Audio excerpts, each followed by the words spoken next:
আসসালামু আলাইকুম ওয়া রাহমাতুল্লাহি ওয়া বারাকাতুহু। প্রিয় সম্মানিত ভিউয়ার্স, আপনারা কেমন আছেন? আশা বিশ্বের আল্লাহর অশেষ রহমতে ভালো আছেন। আলহামদুলিল্লাহ, আমিও ভালো আছি। এখানে আজকে ভিডিওতে আপনারা শুনতে পাবেন এক অমুসলিম ভাই ডাক্তার জাকির নায়েক স্যারকে জিজ্ঞাসা করলেন আত্মার সম্পর্কে। আত্মা কি? কোরআন থেকে জিজ্ঞেস করলেন যে আপনাদের কোরআনে আত্মার সম্পর্কে কি বলা হয়। মাশাআল্লাহ, চমৎকার ভাবে ডাক্তার জাকির নায়েক স্যার আমাদের আল কোরআন থেকে, আল্লাহ রাব্বুল আলামিনের কালাম থেকে বলে দিলেন আত্মার সম্পর্ক, আত্মা কেমন, আত্মা কি জিনিস। আপনারা এই ভিডিওটা সম্পূর্ণ ভাবে দেখে যাবেন, তারপর বুঝতে পারবেন আত্মা কেমন, আত্মা কি জিনিস। আত্মা সম্পর্কে জানবেন, বুঝবেন। আমাদের অনেক কিছু জানার দরকার, প্রয়োজন আছে। ঠিক আছে না ভাই? তো সম্পূর্ণ ভিডিওটা দেখবেন।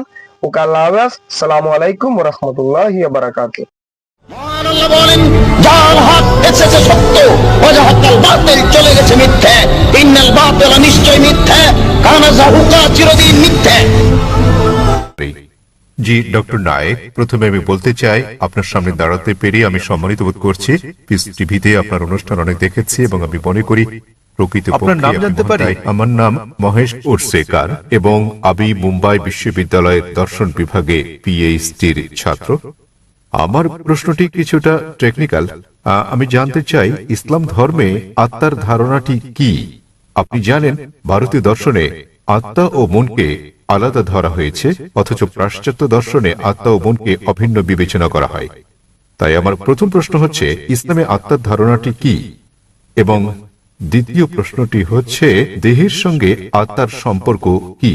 আপনার জানার মতে মৃত্যুর পর আত্মা দেহ ত্যাগ করে কিনা, এবং আপনার জানা এ জাতীয় অন্যান্য তথ্য।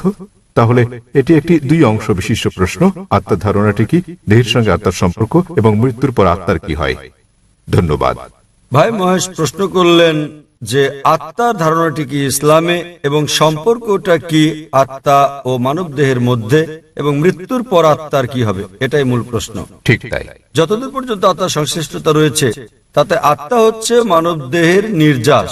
আল্লাহ সুবহানাহু ওয়া তাআলার অন্যান্য সৃষ্টির তুলনায় মূল গুরুত্বপূর্ণ বিষয় এটা। সর্বশক্তিমান ঈশ্বরের সৃষ্টি, মানুষের সঙ্গে তাদের বড় ধরনের পার্থক্য হচ্ছে এই আত্মা, এবং এটাই হচ্ছে সারাংশ যা একজন ব্যক্তির মৃত্যুর পরও থেকে যাবে। পরে এটা আলোচনা করব।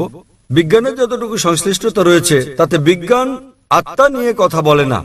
এখনো বিজ্ঞান সে পর্যায়ে পৌঁছেনি যে পর্যায়ে পৌঁছলে আত্মার অন্তঃসার রহস্য উদ্ঘাটন করা যায়। তবে গবেষণা করা হয়েছে, যখন কোনো জীব মারা যায়, উদাহরণস্বরূপ মানুষের সঙ্গে তুলনা করলে, যখন একটি প্রাণী মারা যায়, মৃত্যুর পরক্ষণেই সেটির ওজনের কোনো তারতম্য ঘটে না। তবে যখন আমরা একজন মানুষের ওজনের বিষয়টি বিশ্লেষণ করি, যখন তার জান কবজ করা হয় এবং সে মারা যায়, তাৎক্ষণিকভাবে তার ওজন কমে যায়। এর অর্থ হচ্ছে মৃত্যুর পর মানুষ কিছু হারায় যখন সে মারা যায়, কিন্তু বিজ্ঞান এখনো সে পর্যায়ে পৌঁছেনি যে পর্যায়ে পৌঁছলে আত্মা ঠিক কি তা বলা যায়। আত্মা হচ্ছে নির্যাস মানব দেহের। পবিত্র কোরআনের সূরা আলে ইমরান অধ্যায় নম্বর 3 আয়াত নম্বর 185-তে আল্লাহ তাআলা বলেন, কুল্লু নাফসিন যায়কাতুল মউত, প্রত্যেক আত্মাকে মৃত্যু স্বাদ গ্রহণ করতে হবে। এই আয়াতে ইহকাল হচ্ছে পরকালের জন্য পরীক্ষা। কোরআনে আল্লাহ বলেন সূরা মুলক অধ্যায় নম্বর 67 আয়াত নম্বর 2, আল্লাযী খালাকাল মাউতা ওয়াল হায়াতা, অর্থাৎ আল্লাহ জীবন ও মৃত্যুকে সৃষ্টি করেছেন তোমাদের মধ্যে কর্মে কে উত্তম তা জানতে।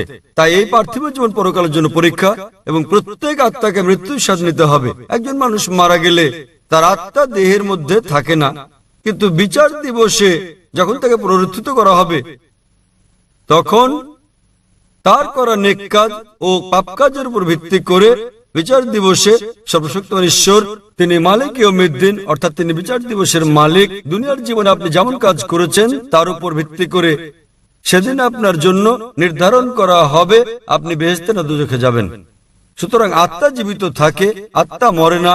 এটি কেবল মৃত্যুর স্বাদ গ্রহণ করে যখন কোনো মানুষের দেহ মারা যায়। যখন দেহ প্রাণের সঙ্গে থাকে তখন সে মানুষ। তবে পরকালে সম্পূর্ণ নতুন একটা দেহ দেওয়া হবে এবং আত্মা বেঁচে থাকবে, এবং তখন এই জীবনের পরীক্ষার ফলাফলের উপর ভিত্তি করে বেহেশত দোজখ দেওয়া হবে।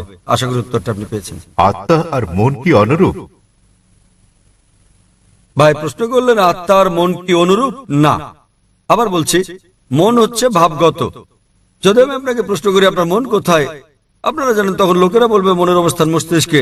সুতরাং এটা একটা গুণবাচক শব্দ। যেমন আমরা যখন বলি নিজের কাজে মন দাও, তো মনে রাখার কথা বললে লোকেরা মস্তিষ্ক খাটিয়ে ভাবতে শুরু করে, কিন্তু এর অর্থ এই নয় যে মন মস্তিষ্কের মধ্যে রয়েছে, বরং এটা ভিন্ন কিছু।